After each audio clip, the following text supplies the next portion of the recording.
अस्सलाम वालेकुम। जिस तरह पाकिस्तान के अंदर जो तनख्वाह का हक़ है, वो मैं आपको बताता रहता हूँ। सिर्फ़ इस्लामाबाद और बलूचिस्तान में 37 है, बाकी पूरे पाकिस्तान में 40,000 कम से कम तनख्वाह का हक़ है। अगर तनख्वाह का हक़ पाकिस्तान के अंदर मिलना शुरू हो जाए, तो पाकिस्तान के अंदर आधी गुर्बत ख़त्म हो सकती है। इस वक़्त हमारे पास प्राइवेट मुलाज़मीन, ये वो गरीब तबका है जो मेहनत भी करता है और मेहनत करने के बाद अपना हक़ भी इनको पूरा नहीं मिलता। और इन्हीं लोगों की वजह से पाकिस्तान में गुर्बत बढ़ती है, क्योंकि ये मेहनत भी करते हैं और मेहनत कोई थोड़ी बहुत ही नहीं करते। मैं अभी पूछता जाऊँगा कि कितनी मेहनत करते हैं। चाचा, आप कितनी घंटे ड्यूटी करते हैं? 12 घंटे। तो और तनख्वाह का हक़ आपको कितना मिलता है? 20। ये वो ज़ुल्म है। और खाना-पीना आपका अपना है? हाँ जी, खाना पीना अपना। अच्छा, ये सिक्योरिटी कंपनी में है, सिक्योरिटी गार्ड हैं।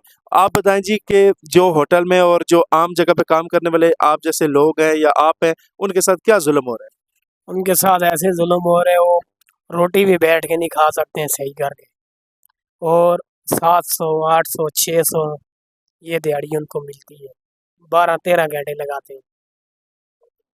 अच्छा, और आप के बताएँ कितने घंटे तकरीबन ये काम करवाते हैं आम तौर पे इन मुलाज़मीन से? सर 12-13 घंटे 14 भी हो जाते हैं, लेकिन जब हम कहते हैं हमें हमारी दिहाड़ बनाएं सर, तो वो कहते हैं आप इधर काम करना ठीक है ना, जाए तो उसका काम से निकाल देते हैं। निकाल देते हैं।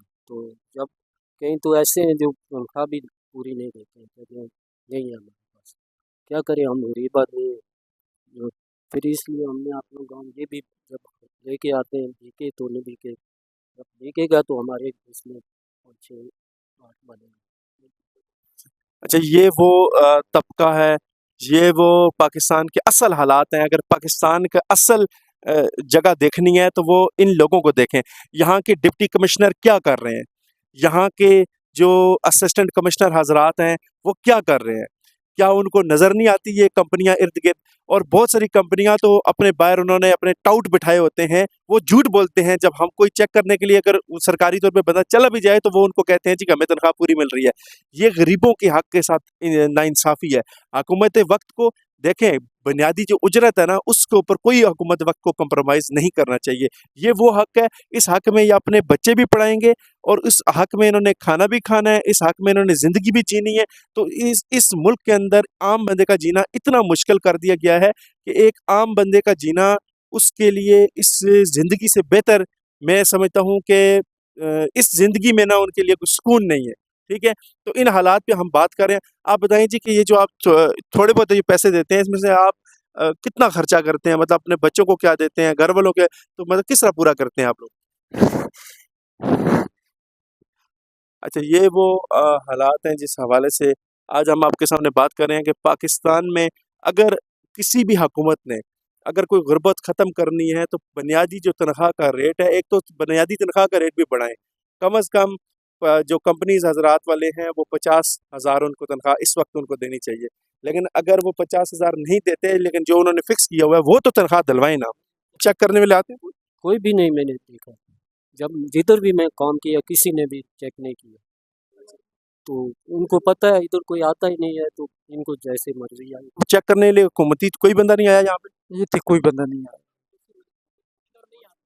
इधर नहीं आते, होटलों के पास आते हैं। होटल पास के आते हैं, कभी-कभी आते हैं।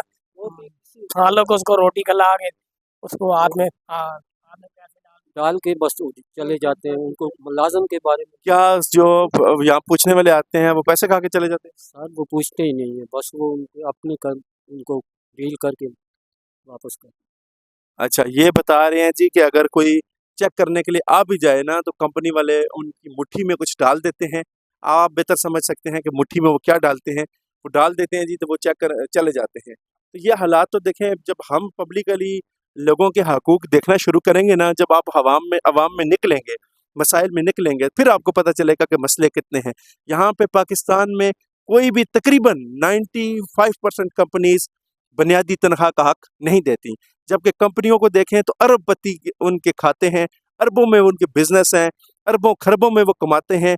वो उनके पास गाड़ियाँ, उनकी सहूलतें, उनके अपने घर-बार, उनके अपने मामलात और ये वर्कर मज़दूर ही मेहनत करता है, उनकी जो इंडस्ट्री चलती है। और ये अगर मज़दूर मेहनत करना छोड़ दे, तो उनकी इंडस्ट्री कभी भी नहीं चल सकती। और जब इनके हक़ की बारी आती है, तो उसके ऊपर इतनी बड़ी नाइंसाफ़ी, यही वो ज़ुल्म है, यही वो बात है जो आपके सामने इस कैमरा के ज़रिए आपके सामने ला रहा हूँ, ताकि जो है ना इन मसाइल के ऊपर कोशिश की जाए कि फ़ौरी इनका हल निकाला जाए और ऐसी कंपनीज़ को सील करना चाहिए। आप सोच सकते हैं कि पाकिस्तान से बाहर किसी भी जगह के ऊपर मिसाल के तौर पे आप किसी यूरोपियन कंट्री में चले जाएँ या किसी और जगह पे चले जाएँ, मिनिमम वेज यानी कम से कम उजरत के ऊपर कोई कंप्रोमाइज़ नहीं है। वो एक दिन अगर किसी वर्कर को कम तनख्वाह देते हैं ना, अगले दिन उनकी कंपनी बंद हुई होती है, भारी जुर्माने होते हैं वहाँ पे। इस वजह से उनके सिस्टम चल रहे हैं। यहाँ पे अपनी बारी पे आए, अगर आपकी ज़ात के ऊपर कोई आए तो आप तो अपना फ़ायदा निकाल लेंगे, लेकिन अगर किसी गरीब कमज़ोर जिसके लिए कोई बोलने वाला नहीं है, उसकी बात अगर आएगी तो वहाँ पे कोई भी बोलने के लिए तैयार नहीं होगा। आपको आखिरी बात मैं बताऊँगा कि आपको तनख्वाह का हक मिलना चाहिए, मिलना चाहिए। तनख्वाह का हक मिलना चाहिए, ये मिलना चाहिए। तनख्वाह का हक मिलना चाहिए। सर मिलना चाहिए। कितना मिलना चाहिए? सर जो कंपनी और रेट है कम से कम कितना मिलना चाहिए? 40? सर कम से कम 40 तो होना चाहिए। जी, बहुत शुक्रिया, सलामत रहें आप लोग। आपके सामने डिटेल में ये वीडियो रखी है और इन लोगों का मौक़िफ़ लिया है। जो लोग हमें मिलते हैं, जो बात करना चाहते हैं, हम उनसे बात भी करते हैं और जो बहुत सारे लोग तो बात करना भी नहीं चाहते, वो कहते हैं जी कि कैमरे के सामने आके हमारी नौकरी का खतरा होता है। लेकिन बात ये है कि हम आपके हकूक़ की बात कर रहे हैं। यही पैगाम उन लोगों तक पहुँचा रहे हैं जो अपने दफ़्तरों में और बंद कमरों में बैठे हुए हैं, एसी लगा के बैठे हुए हैं, उनको कोई पता नहीं है कि बाहर क्या हो रहा है। तो ये उनकी आवाज़ आप तक पहुँचाइए। सलामत रहें, खुश रहें।